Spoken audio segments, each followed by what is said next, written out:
I'm Lisa Lane. I teach at MiraCosta College in Oceanside, California. My subject that I teach to my students is history, but I'm also head of the program for online teaching there, and we try to help faculty at the community college get into examining their pedagogical goals as they teach online and consider what tools they might want to use and what methods they might want to approach. I tend to encourage a very open system, and I really like faculty to be able to explore. And one of the challenges that we have is that a number of faculty who are experts in their subject are not necessarily experts in being online, being comfortable online, or examining the various tools and things that they could do in an online environment to encourage learning in their students. So what I encourage new faculty to do who are just getting into this is to play online, to get involved in social networks, to download things that interest them, to join people who talk a lot about educational technology, and play around.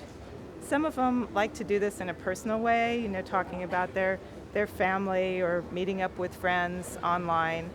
And they can also think about how to transfer that into an educational environment.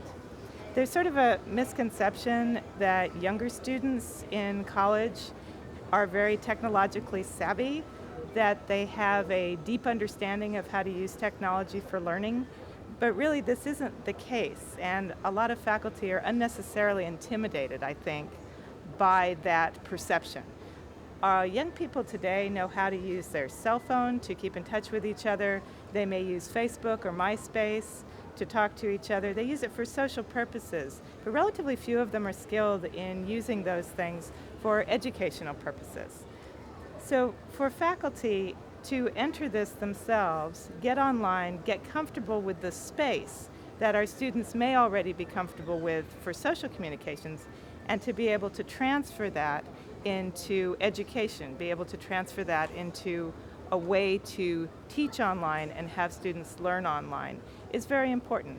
And I really do feel that it starts with two things: playing around online yourself and examining your pedagogical goals instead of getting enchanted by the tools.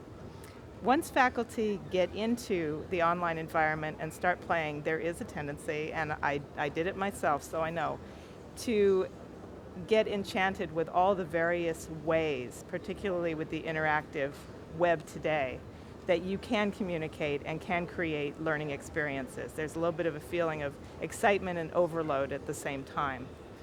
The way to tackle that, I think, is to examine what you're trying to do in terms of your own pedagogy. For some people, this means starting off with your classroom ideas and saying, what kinds of things do I want to do in the classroom, and how could I transfer that to an online environment? But it always seems to start, if it's going to be effective, with one's own pedagogy. What is it that you're trying to teach? What methods do you like to use to do that? And then go back to the tools and consider what tools you want to use.